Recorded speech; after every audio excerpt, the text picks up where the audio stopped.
Have you ever noticed how easy it is to subscribe to something, but how strangely complicated it can feel when you try to cancel it? One click to enter, but sometimes multiple steps to leave. At first, it feels like a small inconvenience, but the more you experience it across different apps and services, the more you start noticing a pattern. And that pattern is not random. It is the result of one of the most powerful shifts in modern business history, the rise of the subscription economy. Today, companies are no longer built around selling you something once. They are built around keeping you connected continuously. Instead of one-time purchases, they aim for recurring payments. Instead of transactions, they aim for relationships that generate ongoing revenue. This model is used everywhere now. Music is subscription-based through platforms like Spotify. Entertainment runs through platforms like Netflix. Creative tools are delivered through services like Adobe.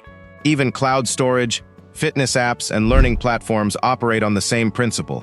This shift changed everything in business. In the old model, companies earned money once per customer. In the subscription model, they earn money repeatedly, month after month, year after year, as long as the customer stays inside the system. This creates something extremely powerful for businesses: predictable revenue. Instead of guessing future sales, companies can forecast income with far greater accuracy. This makes planning easier, investment more stable, and growth more controlled. But there is a condition that determines whether this model works or fails. Customers must stay subscribed. And that is where the entire psychology of modern digital business begins. At the center of this system is a concept called friction. Friction is anything that requires effort. Low friction means something is easy. High friction means something feels difficult, slow, or annoying. Companies carefully design subscription systems around friction in two completely different directions. When you join, friction is reduced as much as possible. When you try to leave, friction is subtly increased. Signing up is designed to feel instant. One click, a smooth interface, free trial offers, no immediate consequences. Everything is optimized to remove hesitation. But cancellation often feels different. Suddenly there are extra steps, multiple screens, menus hidden in account settings, confirmation prompts, emotional messages, sometimes even alternative offers like discounts or pause your subscription instead. This difference is not accidental. It is behavioral design, because in real life, humans are not purely rational decision makers.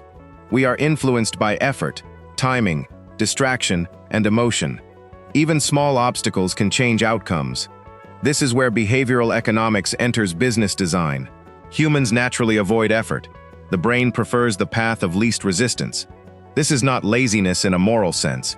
It is energy efficiency. Every decision we make has a cognitive cost. When faced with a slightly complicated cancellation process, many people delay it. And delay often becomes permanent inaction. That is where companies gain advantage. Even a few extra seconds of hesitation can reduce cancellation rates significantly when scaled across millions of users. But friction is only one part of the system. Another powerful force is loss aversion. Humans feel loss more strongly than gain. Losing something feels heavier than gaining the same thing feels rewarding.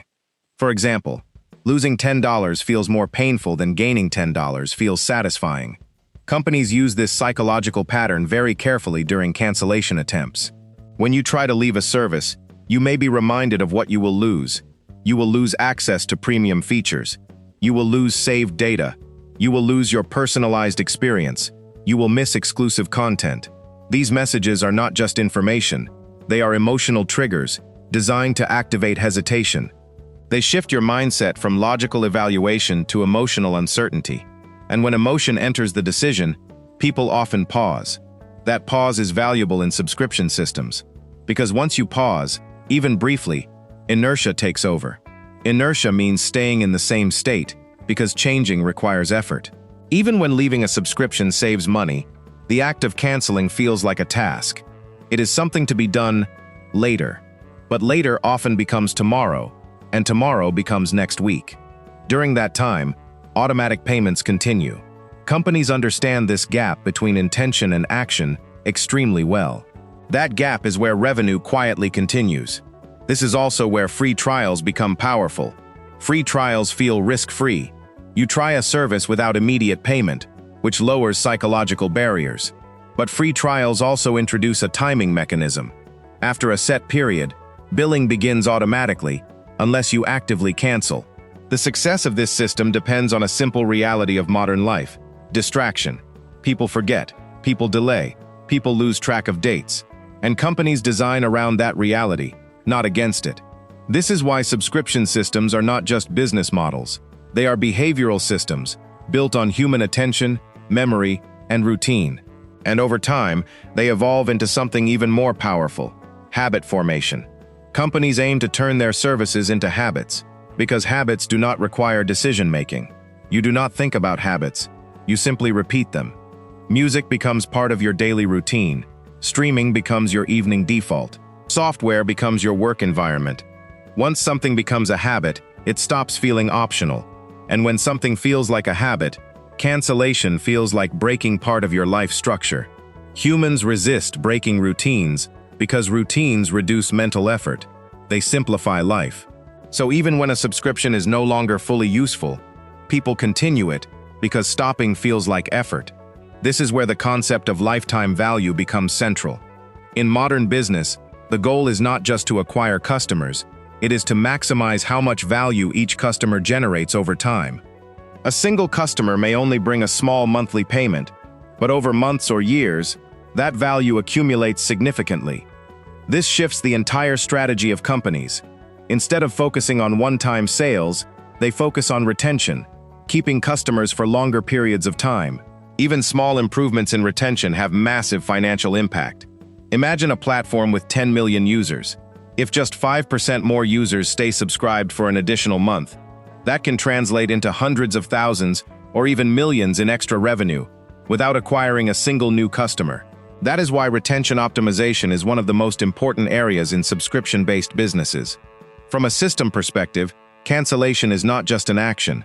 It is a controlled decision point inside a much larger economic engine. Every step in that cancellation flow is measured, tested, and optimized. Button placement, wording, color contrast, step count, and even emotional messaging are often tested through experiments to see how they affect user behavior. A small change in design can significantly shift cancellation rates. This is why cancellation often feels like a process instead of a button, because processes slow down decisions. And slower decisions often lead to continuation. But it is important to understand that this system is not inherently evil or secretive. It is the result of optimization. Companies are simply responding to incentives. Their goal is to build stable, predictable businesses. Subscriptions provide that stability. Many services genuinely offer value: entertainment, productivity, convenience, education, and tools that improve daily life. The model itself is neutral.